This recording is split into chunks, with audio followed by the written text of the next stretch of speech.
Assalamualaikum warahmatullahi wabarakatuh, sahabat budaya. Terima kasih untuk Anda yang hingga saat ini masih bersama kami di Perompak RRI Semarang, yang juga bisa Anda dengarkan melalui FM 88,2 MHz, dan tentu bisa Anda dengarkan juga melalui aplikasi RRI Playgo dan juga rri.co.id.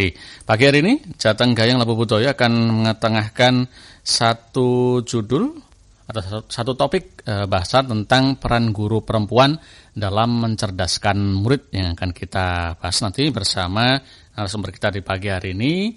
Seperti biasa ada Bapak Sadiman Alkuntarto dan juga Ibu Suhartuti SPD MPD. Baik, kita sapa terlebih dahulu ke Pak Sadiman. Assalamualaikum, selamat pagi Pak Sadiman. Waalaikumsalam warahmatullahi wabarakatuh, Mas Titis Sembodo. Oke, apa kabarnya Pak? Alhamdulillah sehat dan cuaca cerah sekalian. Iya, kita sapa juga Bu Tuti terlebih dahulu, Pak Sadiman nggih. Iya. Selamat pagi, assalamualaikum Bu Tuti. Waalaikumsalam warahmatullahi wabarakatuh, Mas Titis Sembodo. Terima kasih bisa bergabung dengan RRI. Iya Bu, bagaimana kabarnya Bu? Alhamdulillah sehat. Sehat selalu ya Bu ya. Tidak cerah di Blora. Wah iya, alhamdulillah ini sepertinya seluruh Jawa Tengah ini cerah Bu hari ini. Iya, alhamdulillah. Cerah hati kita. Wah, betul itu. Ya, topik kita pagi ini tentang peran guru perempuan dalam mencerdaskan murid atau peserta didik, begitu Bu Tuti ya. Iya. Iya, sebelum nanti saya bertanya lebih banyak dengan Bu Tuti, kita ke Pak Sadiman terlebih dahulu ya Bu ya, untuk memberikan awalan begitu. Bu Tuti standby dulu, jangan tutup dulu teleponnya. Iya, siap. Iya, baik.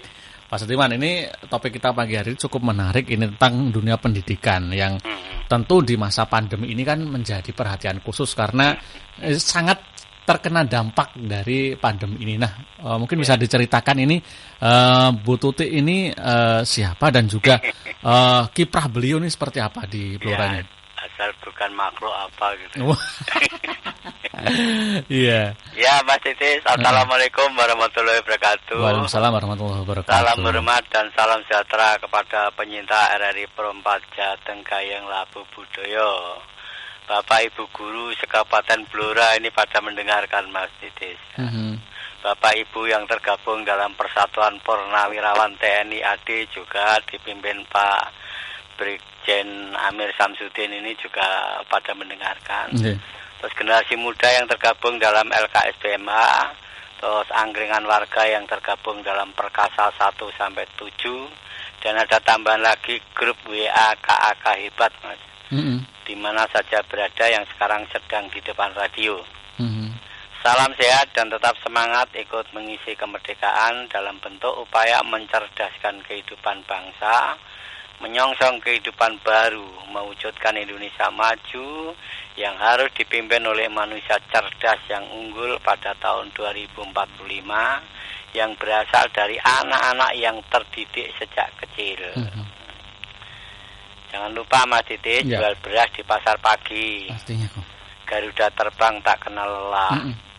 Hanya orang cerdas yang mampu berkompetisi, pemuda pejuang yang cerdas yang bisa jadi pemimpin amanah. Wah, betul itu.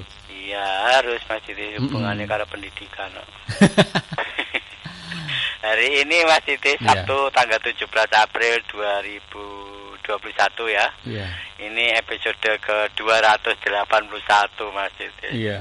Sudah jauh melesit ini ya. Bertepatan dengan menjelang Hari Kartini 2021, mengangkat tema peran guru perempuan dalam mencerdaskan murid atau peserta didik. Ini bersama narasumber ya, pengawas sekolah menengah pertama SMP Kabupaten Blora, yaitu Ibu Suhartuti SPD MPD. Ini daerah daerah Lombok ini. Jadi sana nek panen Lombok itu dijemur gitu ya. Tema ini diangkat Mas Didi supaya diketahui oleh semua peserta didik ya, orang tua dan masyarakat, betapa pentingnya berpikir cerdas yang telah diamanatkan dalam pembukaan Undang-Undang Dasar 45 alinea 4, yaitu dibentuknya pemerintah Republik Indonesia antara adalah untuk mencerdaskan kehidupan bangsa. dalam upaya mengoperasionalkan Undang-Undang 20 2003 tentang Sistem Pendidikan Nasional bab 3 pasal 4 ayat 5. Pendidikan itu diselenggarakan dengan mengembangkan budaya membaca, menulis, berhitung bagi segenap warga masyarakat. Mengapa hari ini bersama Ibu Tuti, panggilan akrabnya itu ya? Yeah. Jadi tadi nama lengkapnya, panggilan akrabnya itu Bu Tuti, ini ben gampang aja. Itu panggilan lengkapnya, antara lain karena pengalaman sebagai guru perempuan yang sudah puluhan tahun ya. Dan meski baru 14 bulan menjadi pengawas pendidikan SMP, namun karena kepiawaian dalam melaksanakan tugasnya, maka telah banyak pengalaman. Bu Tuti ini termasuk sosok perempuan yang pernah merintis penyelenggaraan pendidikan layanan khusus atau PLK. Karena apa? Karena melihat keberadaan Kabupaten Blora pada saat itu ada sekitar 350 anak jalanan, Mas Didi, usia sekolah yang tidak sekolah. Sehingga Bu Tuti terpilih menjadi Ketua Penyelenggara Pendidikan Layanan Khusus atau PPLK Kabupaten Blora yang dilantik Bupati waktu itu ya, di rumah beliau pada tanggal 9 Januari tahun 2012 ya. Itu membawai 9 PLK se-Kabupaten Blora. Sayang pendidikan ini tidak berlanjut karena ada direktur baru yang mungkin khawatir tidak dianggap kreatif gitu ya. Lalu PLK diganti sesuai selera karena mungkin belum pernah membaca Undang-Undang 20 2003 bab 4 pasal 5 ayat 3 bahwa warga negara di daerah terpencil atau terbelakang serta masyarakat adat yang terpencil memperoleh pendidikan layanan khusus. Pada bab 6 bagian ke-11 pasal 32 ayat 3 itu pendidikan layanan khusus merupakan pendidikan bagi peserta didik di daerah terpencil atau terbelakang, masyarakat adat yang terpencil dan atau mengalami bencana, bencana alam, bencana sosial dan tidak mampu dari segi ekonomi. Gitu ya. Itu ternyata tidak dilanjutkan ya mungkin karena dianggap nanti tidak orang dua ide gitu ya. Nah, secara naluriah Mas, guru perempuan itu memiliki sifat berbeda dengan laki-laki. Perbedaan yang tajam itu adalah sabar ya. Iya. Karena apa ya? Maka dari itu ibu-ibu itu punya resep yaitu Pancadharma wanita ya, Pancadharma perempuan. Terutama butir 2 yaitu pendidik pertama putra-putrinya. Satu ilustrasi Mas yang pernah saya alami ya. Jadi pengalaman saya waktu masih sekolah itu guru perempuan itu pada umumnya lebih perhatian kepada muridnya. Antara lain waktu saya masih SR itu ya. Jika ada muridnya yang beberapa hari tidak masuk, itu maka Ibu Sri Sutambi namanya, itu dari desa Kudu Keras, Kecamatan Juwana, Kabupaten Pati itu ya sekitar kalau dia ngajar itu naik sepeda itu ya sekitar 14 kilo itu. Jadi naik PP berarti 28 kilo itu ya. Jadi waktu itu kalau ada muridnya yang tidak masuk beberapa hari, itu disempatkan menjenguk muridnya gitu ya. Kenapa ini kok beberapa hari tidak masuk? Terus waktu saya SLTA itu di SMA Muhammadiyah Rorodowo Malang itu, ibu guru namanya Dr. Anda Ari Sabaria itu. Cara mengajar bahasa Inggrisnya itu sabar sekali gitu. Bahasa itu nek ora sabar kan angel gitu ya. Iya. Apalagi bahasa orang lain gitu. Waktu saya kuliah di STKS Bandung, ibu dosen saya itu dosen bahasa Inggris dan statistik itu. Mata kuliah yang angel-angel itu. Itu Ibu Dr. Carolina Niti Miharja Messi itu dalam mengajar itu juga gitu, sangat sabar gitu dan sampai saat ini beliau tuh selalu kirim ucapan selamat ulang tahun kepada saya loh. Saking perhatiannya ya? Iya, saya tuh tidak tahu. Pada awalnya tuh tahu tanggal lahir saya itu dari siapa gitu ya. Itu beliau tiap tahun kirim ucapan selamat ulang tahun. Padahal tanggal lahirnya tuh duluan saya. Nek duluan beliau kan, dia ingat gitu. Yeah. Ini kan duluan saya. Yeah. Itu selalu itu. Ini salah satu tanda bahwa guru perempuan itu ada beberapa kelebihan dibanding guru laki-laki. Gitu ya. laki-laki ya punya kelebihan, tapi kelebihannya kan lain mungkin ya. Mengapa mesti seorang pengawas pendidikan ini ya? Yang saya pilih ini pengawas pendidikan itu tidak sembarangan gitu ya. Yang kita ajak dialog pada pagi ini karena seorang pengawas itu biasanya lebih teliti gitu ya. Dalam mengamati perkembangan pendidikan peserta didik. Pengalaman waktu saya masih sekolah dasar aja, jika ada penilik sekolah itu, waktu itu ada penilik sekolah yang datang dadaan itu, semua guru itu pada diam, pada takut gitu ya, cemas gitu. Lalu dia waktu itu kan peniliknya berdiri di depan gitu ya. Itu guru-guru tuh pada berdiri di dekat papan tulis itu. Ya, pengawas mengevaluasi melalui tes, Mas. Wah, ini yang mendebarkan itu ya. Iya, istilah waktu itu tuh mencongak namanya. Dan muridnya itu diajari mencongak gitu. Untuk mengetahui perkembangan tingkat kecerdasan peserta didik itu, maka penilik sekolah itu memberikan tes, Mas. Pada tingkat sekolah rakyat itu sekarang SD ya. Antara itu pertanyaannya itu pelajaran sejarah Indonesia, Mas. Pada kelas 5 waktu itu. Itu pertanyaannya tuh, kapan perang Diponegoro terjadi dan apa gelar Pangeran Diponegoro? Wah, itu maca gedandapan, Mas itu. Ya, lalu murid menjawab dengan lantang itu. Tahun 1825 sampai 1830 dan gelar Pangeran Diponegoro adalah Sultan Abdul Hamid Heru Cokro Amirul Mukminin Sayyidin Panotogomo Khalifatullah Tanah Jawa. Penilik spontanitas mengatakan bagus gitu. Itu gurunya mak plong gitu, Mas. Pada pelajaran berhitung, Mas, sekarang matematika, itu biasanya pertanyaannya juga mendebarkan itu. Berapa 17 kali 45 gitu. Kena mendadak kan angel, Mas itu. Saya kira ada kalkulator ya, saya kan ada kalkulator gitu ya. Itu murid atau peserta didik itu wah pada diam dulu. Ada yang menjawab 765. Wah, penilik itu setelah itu mengacungkan jempol dan mengatakan pintar gitu. Nah, pada sekolah asal TP, Mas ini, karena saya waktu itu sekolah menengah ekonomi pertama SMEP ya di Kabupaten Pati itu. Pertanyaan penilik sekolah itu biasanya yang ditanyakan juga pelajaran sejarah, terutama sejarah dunia waktu itu. Karena saya sekolah di bidang ekonomi, pertanyaannya itu gini, kapan terjadi revolusi industri di Inggris? Mengapa disebut revolusi industri? Peserta didik kan diam semua itu. Ada yang menjawab, tahun 1760 sampai tahun 1830. Karena apa? Karena adanya perubahan pengolahan tanah pertanian dengan tenaga manusia dan hewan diganti dengan mesin. Wah, penilik spontanis mengatakan bagus gitu ya. Dalam pelajaran logika ini yang semua deg-degan, Mas, termasuk gurunya deg-degan itu. Penilik bertanya, 1 tahun itu 12 bulan.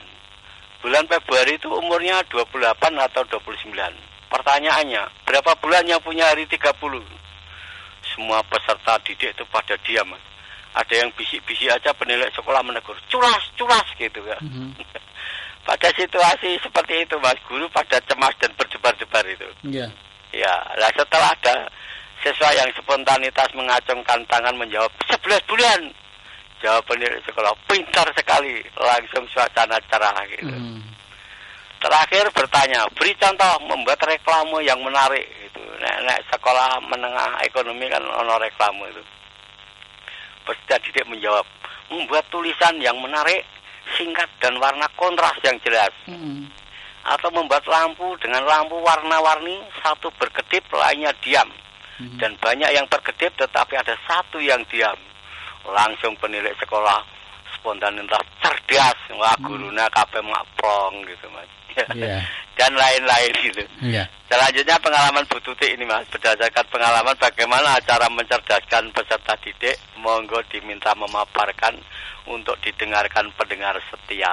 Gitu, baik. Kita ke Bu Tuti langsung ini. Bu Tuti masih bersama kami, J? Iya, Mas. Baik. Bu Tuti, ini kan bulan April ya, Bu. Ini dikenal dengan bulannya perempuan begitu.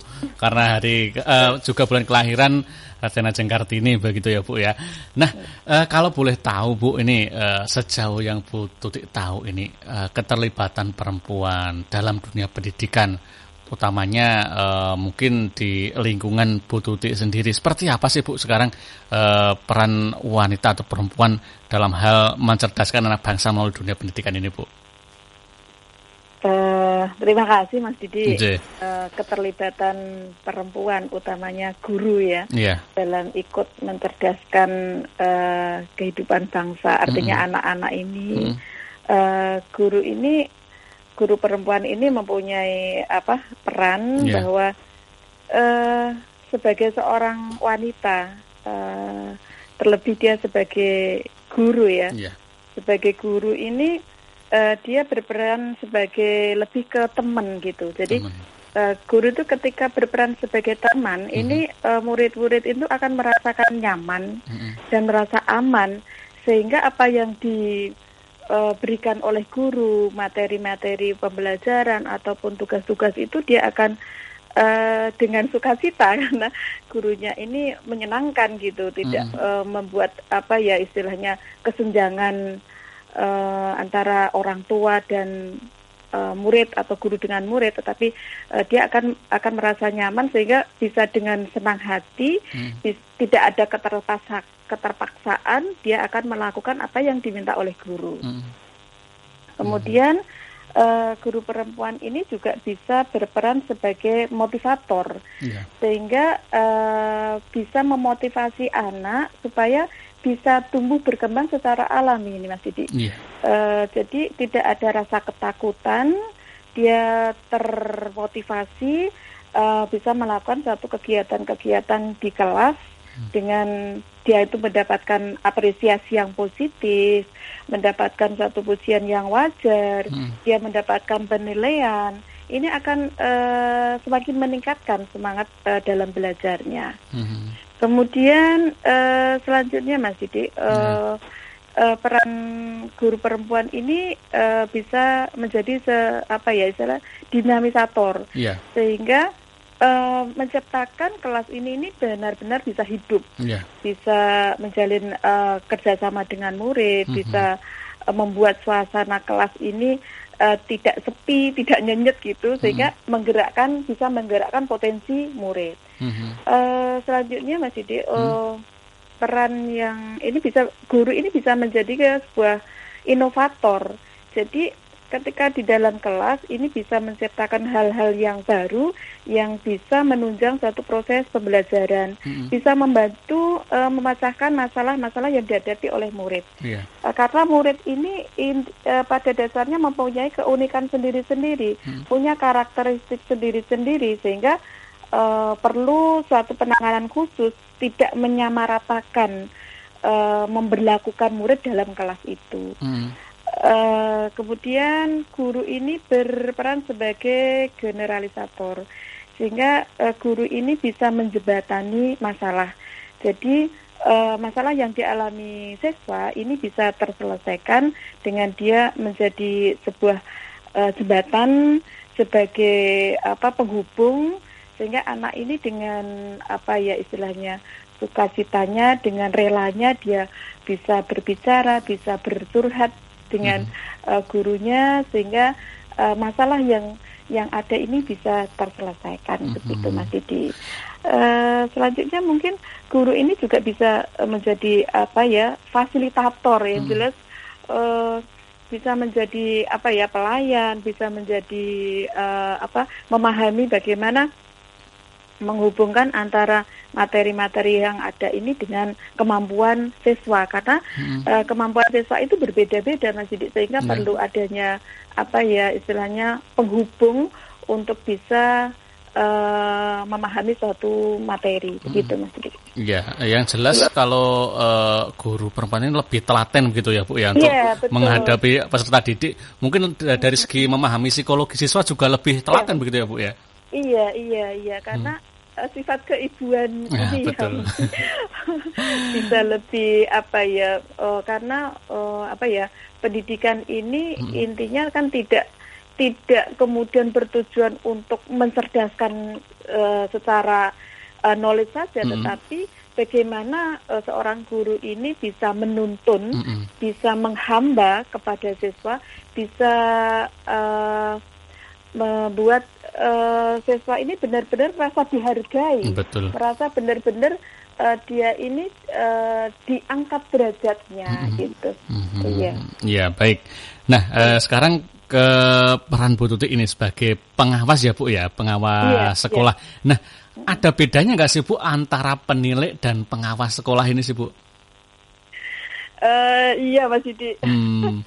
Kalau penilai itu kan memang merupakan jabatan struktural ya. Iya. Merupakan jabatan struktural yang berada di UPTD di kecamatan begitu. Sebetulnya tugas fungsinya hampir sama dengan pengawas, cuman kalau di pengawas ini kan merupakan jabatan fungsional tertinggi, begitu yang tugas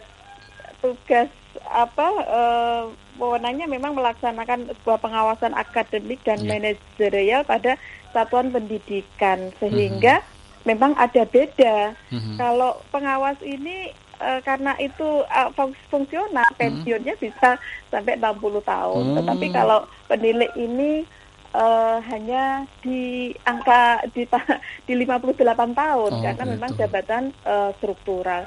Dan untuk saat ini penilai ini sudah hampir habis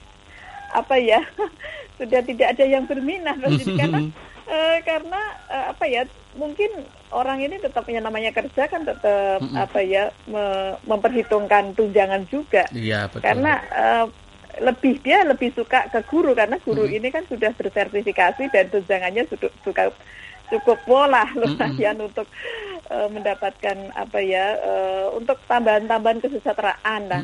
Nah, kalau penilai ini kan tunjangannya ya sangat-sangat minim. Sehingga sudah tidak banyak diminati. Gitu. Iya, Ibu. Baik, kalau di masa pandemi ini sendiri, Bu, atau sebelum pandemi lah, kalau tugas seorang pengawas ketika mengawasi sekolah tuh yang diawasi apa saja sih, Bu? Apakah dari segi mungkin pola pembelajarannya ataupun mungkin manajemen sekolahnya atau seperti apa, Bu?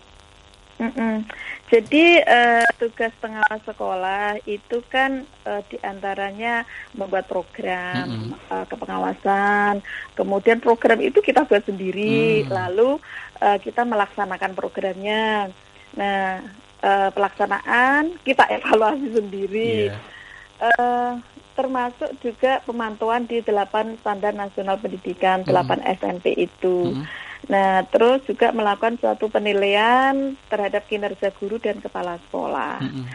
Sehingga yang mesti dilakukan oleh pengawas ini memang di samping kita memberikan suatu pembinaan kepada guru dan kepala sekolah, itu juga memberikan penilaian. Nah, ketika kita memberikan pembinaan itu ada beberapa hal yang perlu mendapatkan penekanan supaya guru ini bisa menguasai suatu sebuah tugasnya.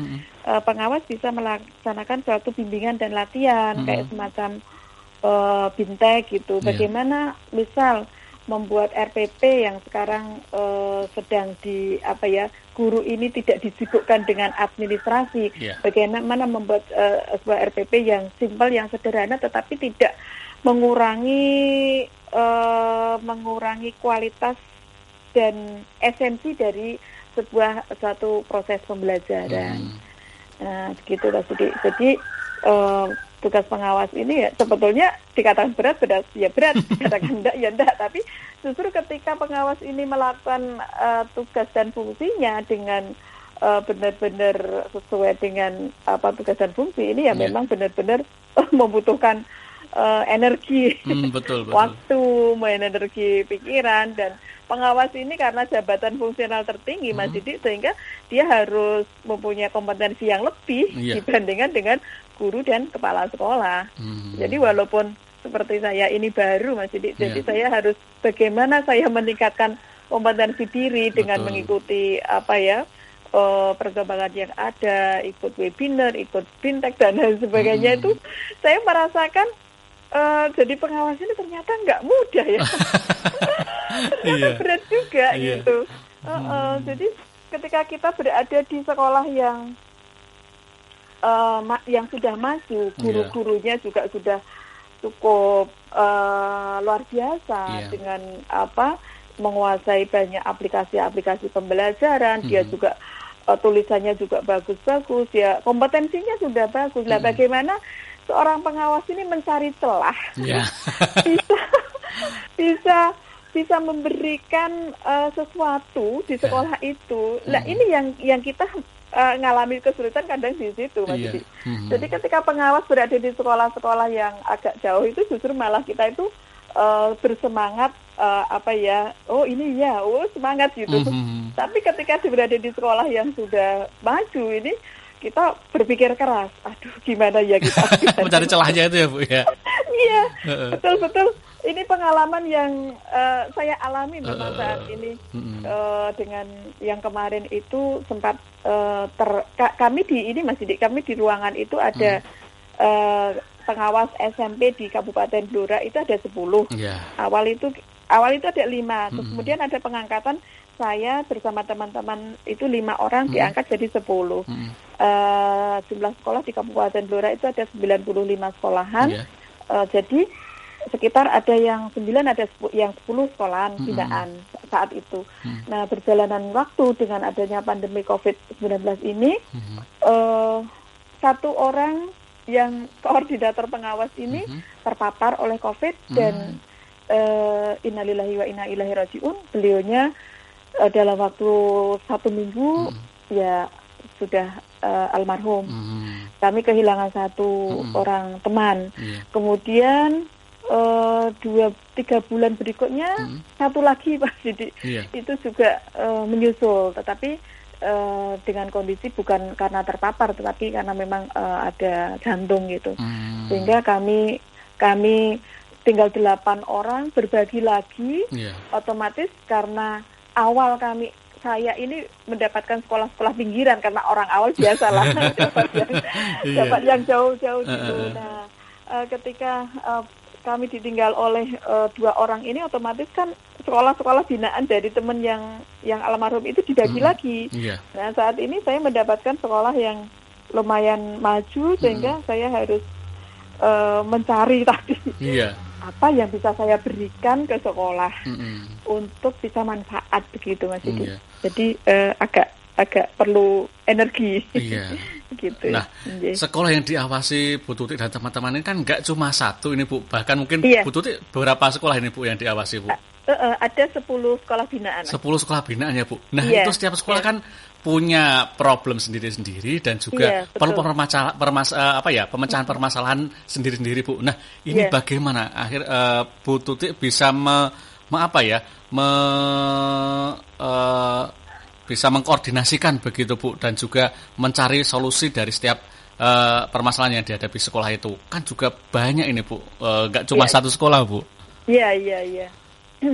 Jadi sebetulnya kita ini juga pengalaman di murid ya Mas. Pengalaman di guru, pengalaman di guru. Jadi guru ini tidak bisa memberlakukan murid itu sama, karena punya karakteristik, punya keunikan sendiri-sendiri. Sama ketika kita di sekolah binaan, karena sekolah ini juga punya keunikan sendiri-sendiri, sehingga diperlakukan berbeda. Jadi untuk mengatasi masalah-masalah begitu, kita setiap bulan harus berkunjung ke sekolah-sekolah binaan itu, memberikan binaan, memberikan pendampingan untuk bisa mencari bagaimana memajukan sekolah itu. Jadi PR terbesar saya seorang pengawas ini harus bisa meningkatkan sekolah itu untuk lebih maju, lebih berkembang dan mencari keunggulan-keunggulannya.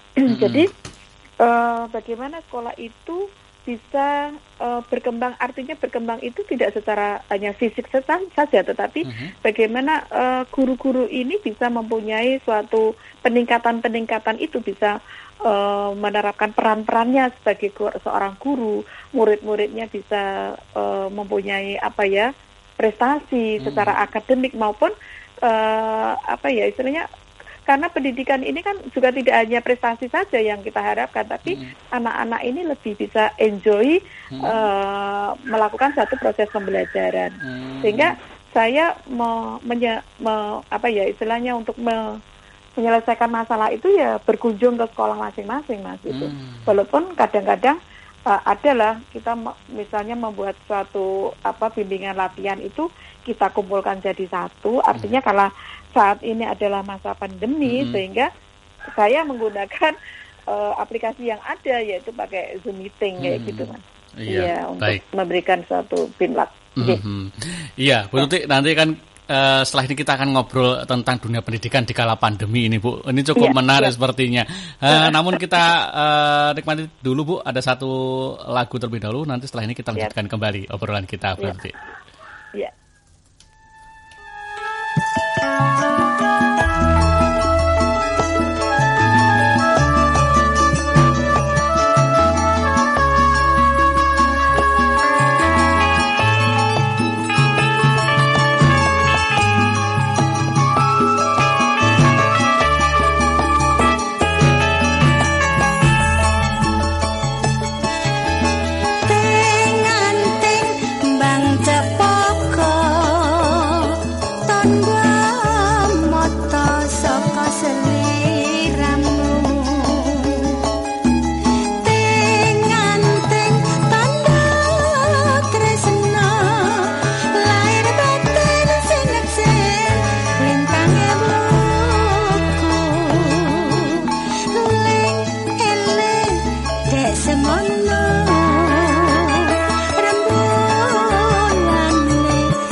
sawo.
Sedulurku kabeh, kula suwun panjenengan boten ngremehke corona. Kurbane wis akeh. Maskere terus dienggo. Jaga jarak, wisuh nganggo sabun lan olahraga. Muga-muga awake dhewe kabeh tansah pinaringan sehat lan corona ndang minggat.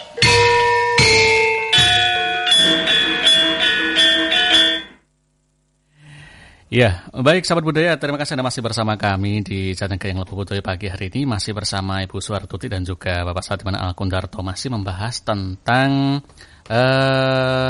peran guru perempuan dalam mencerdaskan murid. Baik, Bu Tuti masih bersama kami ya Bu? Iya, siap. Iya, baik kita lanjutkan Bu. Ini kan di masa pandemi ya Bu ya. Tentu dunia pendidikan itu mendapatkan hantaman atau dampak yang paling besar ini sebenarnya selain ekonomi ya Bu ya. Nah ini kalau boleh diceritakan Bu, terkhusus di Blora sendiri ini dampak dari pandemi seperti apa sih Bu dalam dunia pendidikan ini Bu? Dampak di dunia pendidikan di Kabupaten Blora ini ya Mas? Iya betul. Sebetulnya dampaknya ini sangat luar biasa Mas Didi. Karena tercatat yang saat ini ada sekitar 75 anak putus sekolah Mas. Putus sekolah Bu? Iya. Waduh. Putus sekolah ini karena ya ada yang istilahnya nikah dini, kemudian ada yang ngikut di jalan-jalan itu Mas. Kemudian ada yang kerja kayak gitu. Iya. Jadi sangat memprihatinkan. Tetapi hal ini ya perlu sebuah penanganan. Harus bagaimana kita, apalagi saya seorang pengawas ini harus tancap tali wondo untuk ini untuk siswa semua ya Mas, dari tingkatan SD sampai SMA seperti itu Mas Didi. Karena di masa pandemi ini tentu ya tadi tidak hanya di faktor ekonomi aja, tapi di dunia pendidikan itu dampaknya cukup inilah memprihatinkan gitu Mas Didi. Iya. Gitu. Iya. Baik. Kalau dari hambatan sendiri Bu untuk pembelajaran ini secara general ya Bu ya, hambatan pembelajaran di kala pandemi ini Bu, dan bagaimana caranya kemudian Bu sebagai pengawas bisa mengkondisikan sekolah, termasuk di dalamnya ada pendidik dan juga peserta didiknya ini Bu. Iya. Kalau hambatan ini jelas ya Mas, yang pertama itu masalah gadget atau Android ataupun mungkin laptop yang jelas tidak semua anak ini mempunyai alat itu, sehingga kadang-kadang anak ada yang dompleng di temannya, ada yang gantian dengan orang tuanya, ada yang memang nggak punya ya sudah akhirnya nggak melakukan apapun. Itu kemudian ketika mempunyai Android misalnya ini kendala juga jaringan, ya jaringannya kurang bagus, jadi butuh tempat, butuh waktu, butuh inilah untuk mencari jaringan atau sinyal yang kuat. Bisa jadi karena juga tidak punya kuota internet, karena apalagi kayak pembelajaran daring ini ya, misalnya guru menerapkan dengan Zoom meeting, jelas siswa tidak bisa tidak semua siswa bisa mengikutinya. Bahkan kami ketika datang ke sekolahan itu mengadakan survei, ya sekitar 20% lah anak ini bisa mengikuti pembelajaran interaktif. Ini kan bisa dengan Gmeet atau bisa dengan Zoom meeting. Tetapi ketika guru memberikan tugas-tugas melalui WA group, ini kan juga responnya sangat minim banget, karena anak ini lebih suka bermain game online gitu. Jadi guru ini juga harus bersaing bagaimana menghembuskan di medsos utamanya, karena memang dunia kita ini adalah dunia digital, ya, betul. Dan di masa pandemi ini memang juga daring. Jadi bagaimana guru ini bersaing dengan game online itu dengan proses pembelajaran, supaya anak ini lebih tertarik bukan di game online-nya, karena juga banyak keluhan dari para orang tua itu mengeluarkan uang untuk anaknya yang katanya untuk beli pulsa, tetapi ternyata anak ini dipakai untuk membeli top up itu ya. Waduh. Top up game itu.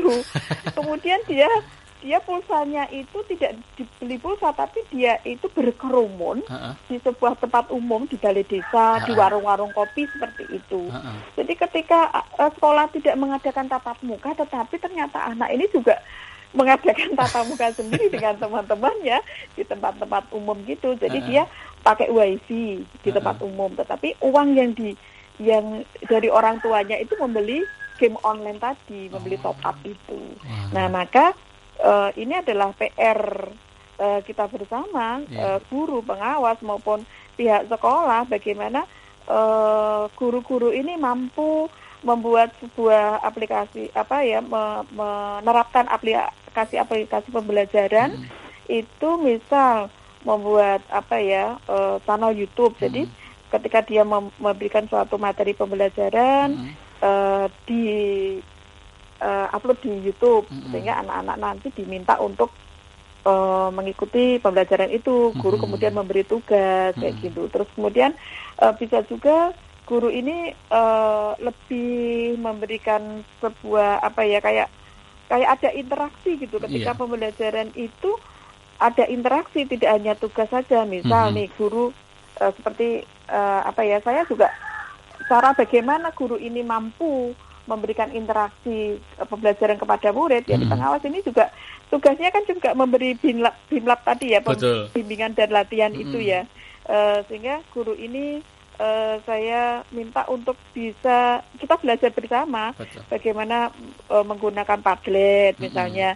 Jadi ada interaksi antara guru dengan murid itu seakan bermain, tetapi di situ dipakai suatu proses pembelajaran. Kemudian seperti menggunakan Jamboot kayak gitu. Jadi ada interaksi. Bagaimana guru ini juga mengadakan pembelajaran yang sekarang dikenal dengan Google Classroom, walaupun tidak berada di kelas secara tatap muka, fisik, tetapi di tatap maya ini guru masih bisa melakukan suatu proses pembelajaran. Sedangkan untuk tugas-tugas atau pengerjaan soal-soalnya guru bisa menggunakan Google Form-nya untuk bisa menerima jawaban-jawaban dari murid, sehingga itu sebetulnya sangat memudahkan guru ketika mengoreksi kan, karena secara otomatis sudah terdeteksi di sistem itu. Dengan adanya pandemi COVID-19 ini sebetulnya juga menguntungkan juga bagi guru. Bagi guru secara tidak langsung kan dia akan meningkatkan kompetensi teknologinya untuk bisa mengenal berbagai macam fitur-fitur atau kan aplikasi pembelajaran. Bahkan dari Kemendikbud sendiri kan sudah juga meluncurkan akun belajar itu ya Mas Didi. Sangat luar biasa sebetulnya Mas Menteri Nadiem Makarim ini mengadakan loncatan-loncatan pembelajaran. Jadi kok ya pas banget gitu.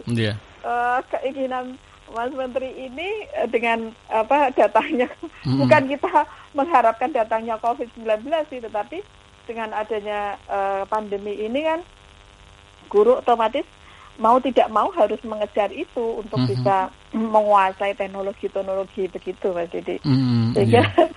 Sehingga terdorong lah dengan adanya ini. Udah mau nggak mau karena kan harus pembelajaran virtual, maka apa yang dilakukan guru kalau tidak mengikuti perkembangan teknologi begitu Mas Didi.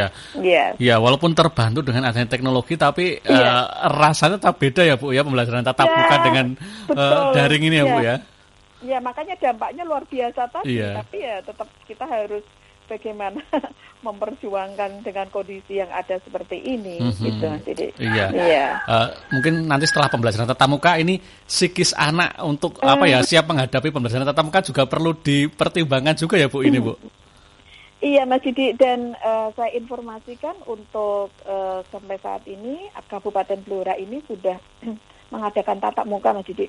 Jadi tahap pertama itu di bulan September sudah diuji cobakan untuk SMP di 5 sekolahan, SD 5 sekolahan, ada 10 sekolahan untuk uji coba itu. Dan alhamdulillah semuanya lancar Mas Didi, tidak ada yang terpapar. Kemudian yang kedua ini di bulan Februari juga alhamdulillah lancar.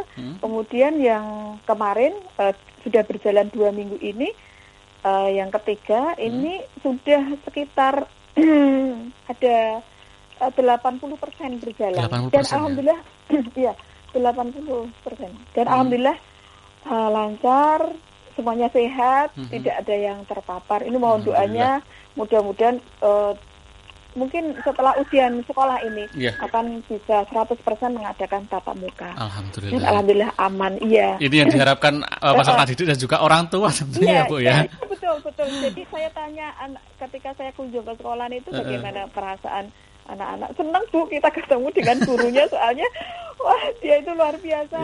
Banyak kendala, kesulitan dia tidak bisa tanya ke gurunya secara maksimal gitu. Jadi senang banget. Anak-anak merasa senang. Orang tua juga senang banget. Sekali, ya, Guru-gurunya juga senang karena terlampiaskan. Yang menjadi kendala kemarin virtual tuh kadang-kadang nggak bebas mau menyampaikan apapun, jadi sudah semuanya sudah lebih capek sepertinya ya Bu ya. Iya betul. Iya Bu Tuti. Ya mungkin ini yang terakhir Bu, karena waktu juga semakin mendesak ini Bu. Mungkin yang terakhir, harapan dari Bu Tuti untuk kedepannya dalam dunia pendidikan, terutama di Kabupaten Blora sendiri, masih di masa pandemi seperti sekarang ini, dan juga kedepannya seperti apa Bu harapan dari Bu Tuti? Ya harapannya guru ini tetap semangat Mas Didi, tetap bisa istilahnya dari pemerintah, karena dari pemerintah pusat ada gerakan guru penggerak. Ini mudah-mudahan bisa tidak hanya beberapa guru saja, tetapi bisa menyebar ke seluruh kabupaten, kecamatan, kemanapun. Guru ini terus bergerak untuk bisa membantu anak-anak ini mendapatkan suatu pendidikan yang memang benar-benar dirasakan oleh siswa, menghantarkan mereka untuk menjadi manusia-manusia yang beriman, bertakwa kepada Tuhan Yang Maha Esa. Dia mempunyai berpikiran global, mempunyai daya kreatif, berpikir kritis dan mandiri, tercipta suatu pelajar yang Pancasila. Jadi guru ini juga tetap harus bersemangat, tidak kendor semangatnya untuk menghantarkan anak-anak yang mana anak-anak sekarang ini nantinya akan menduduki jabatan-jabatan di Indonesia Emas nanti. Jadi perlu dipersiapkan secara matang. Anak-anak generasi ini berkarakter, berbudaya, yang berbudi pekerti luhur, begitu Mas Didi. Ya, baik Bu Tuti, terima kasih Bu kebersamaannya bersama Perwakilan Radio Semarang. Jangan lelah untuk terus mencerdaskan anak bangsa Bu Tuti. Iya, walaupun hambatan banyak termasuk di masa pandemi seperti sekarang ini Bu Tuti. Iya. Baik, selamat pagi, selamat melanjutkan aktivitas Bu Tuti. Assalamualaikum. Terima kasih Mas Didi. Iya, kita kembali ke Pak Sadiman. Pak Sadiman, ini tadi luar biasa Bu Tuti. Ini semangatnya, wawasannya luar biasa sekali. Mungkin sebagai penutup ini Pak Sadiman, masih ada 6 menit untuk mungkin teman-teman guru, teman-teman tenaga pendidik di luar sana agar tetap semangat dalam menghadapi pandemi ini dan pendidikan tetap bisa berjalan dengan baik. Monggo, Pak Setiman. Ya, terima kasih. Tadi banyak sekali diceritakan Bu Tuti. Ya. Jadi pilihannya kan pas. Mengapa Bu Tuti dipilih? Ternyata ono kelebihan gitu ya. Bisa cerita banyak tadi. Memang gini, Mas Titi, setelah kita mempelajari apa yang dikemukakan Bu Tuti tadi, sekarang ini eranya sudah beda ya, sudah lain lah ya. Berbeda pada era setelah penjajahan. Umumnya guru itu kan kelihatan garang gitu ya. Muridnya takut gitu. Apalagi kalau gurunya marah itu. Kan itu sepi itu ruangan kelas gitu ya. Tetapi siswa pada waktu itu mengapa tetap setia gitu kan. Ya, jadi hormat betul itu. Kalau ada guru datang itu langsung menjemput, membawakan sepedanya, terus rebutan tentang tasnya gitu ya. Ya meskipun sekarang itu kadang-kadang guru nyebrang ya dimbarne wae karo muridé gitu ya. Jadi sangat beda itu. Ya, guru agak keras sedikit gitu ya, lapor kepada orang tuanya. Orang tuanya agak mikir dulu panjang-panjang, langsung emosi, marah-marah mbek gurune gitu. Ini sekarang ini ketampaknya kok apa karena makanannya itu serba instan itu apa gimana? Nah, faktor itu juga mungkin berpengaruh. Nah, maka peran guru sekarang ini Mas sudah tadi dijelaskan Bu Tuti itu memang harus berbeda gitu ya. Sekarang guru itu harus berperan sebagai teman pertama itu ya, karena apa? Supaya dekat gitu loh, tidak ada jarak ya. Sehingga kalau bertanya itu anak punya keberanian gitu. Tapi kalau guru kelihatannya garang itu ya, ada seterata yang jauh gitu ya, ada kesenjangan sosial. Ini anak mau takut, mau tanya kan takut gitu. Ya, samping itu juga tadi dijelaskan juga guru itu harus seorang inovator gitu ya. Jadi bisa menumbuhkan ide-ide baru, pemikiran-pemikiran baru kepada anak-anak. Karena apa? Karena anak ini suatu saat akan menghadapi kompetisi yang semakin ketat gitu. Nah, ini harus diberikan ide-ide supaya dia terangsang untuk itu ya. Terus guru tadi dijelaskan oleh Bu Tuti sebagai dinamisator, artinya bisa menggerakkan ya semangat atau potensi murid ini apa saja yang ada pada dirinya. Ini melalui itu bisa digerakkan. Terus juga guru itu memang harus sebagai pendidik gitu ya. Karena apa? Guru itu punya tugas menyerahkan nilai-nilai budaya terdahulu kepada peserta didik yang dihadapi gitu ya, supaya ada estafet budaya kepada anak didiknya. Di samping itu, seorang guru itu memang harus menjadi komunikator gitu ya.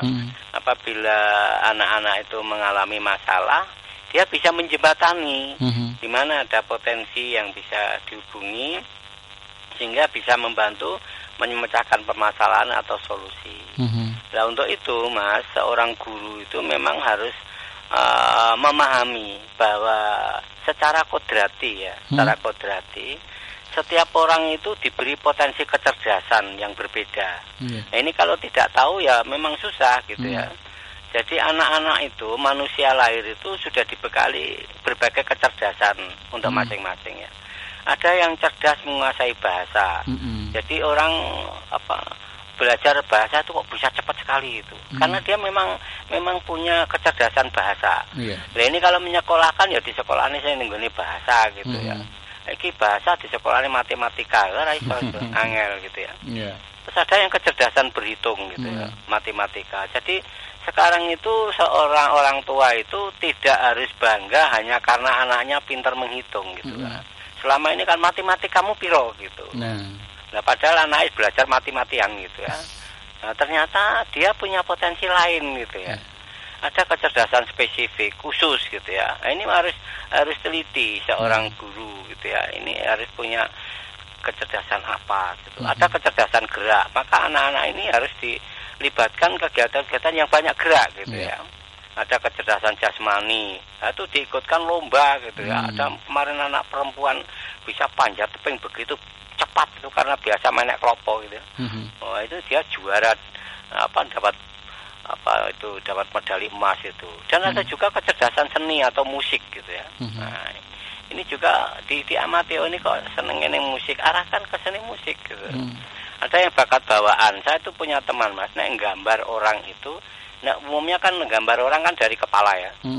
Saya tuh punya teman, saya suruh berdiri. Mas coba berdiri di situ. Saya 5 menit dilihat. Itu dia bisa menggambar saya tuh dari kaki, Mas. Coba. Iya.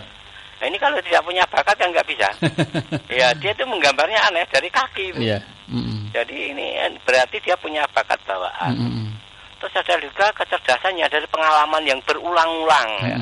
Seperti Mas Idis itu kan pintar ngomong karena pengalaman berulang-ulang. Terbiasa gitu ya Pak? Iya, itu kecerdasan yang pengalaman berulang-ulang. Ada kecerdasan kebiasaan gitu ya. Itu. Terus ada juga kecerdasan religi, yaitu tentang agama ya. Jadi ada anak-anak yang khusus religi, kecerdasan membangun jejaring, kecerdasan berinovasi. Nah ini Mas, ini perlu diteliti oleh guru-guru supaya anaknya bisa optimal. Begitu Mas Iti. Sampai jumpa insya Allah di episode 282. Wassalamualaikum warahmatullahi wabarakatuh. Waalaikumsalam warahmatullahi wabarakatuh. Baik, terima kasih Pak Sadiman Alkundarto yang juga telah memberikan satu pandangan tentang dunia pendidikan ini. Tentunya semoga ini bisa menjadi pembelajaran untuk kita, bisa lebih berfokus pada dunia pendidikan, terutama di tengah pandemi COVID-19 yang dimana juga sangat berdampak pada dunia pendidikan. Demikian Jateng Gayeng untuk pagi hari ini. Kita kembali berjumpa sahabat budaya di kesempatan lainnya. Assalamualaikum warahmatullahi wabarakatuh.